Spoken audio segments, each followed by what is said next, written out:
crystallization experiment. Title: Sugar crystallization or rock candy making. Objective: to make sugar crystals using a supersaturated sugar solution.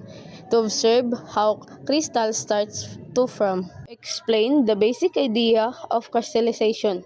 Materials: sugar, water, glass jar, wooden stick or string, clip, saucepan, spoon, food coloring, paper towel.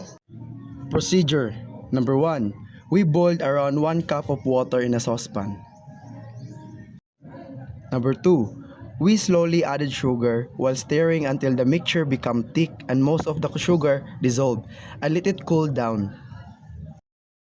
Third, we poured the hot water mixture in a clean jar and add food coloring for better color. Fourth, we coated a wooden stick with the sugar by dipping it in the water and rolling it in the sugar. Then let it dry. This will help crystals stick faster. Fifth, we place the stick in the jar and use a clip to keep it hanging in the center.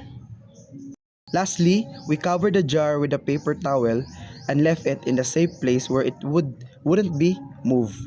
Observation: after one day, I noticed a tiny sugar crystal starting to form on the wooden stick. They were still very small, but I could see a little shiny spots where the crystal were beginning to grow. The solution looked slightly cloudy compared to when I first poured it.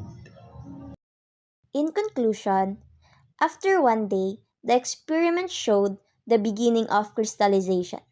Even though the crystals were still small, they already started forming on the stick. This shows that when a supersaturated sugar solution cools and stays still, sugar particles slowly come together again to form solid crystals.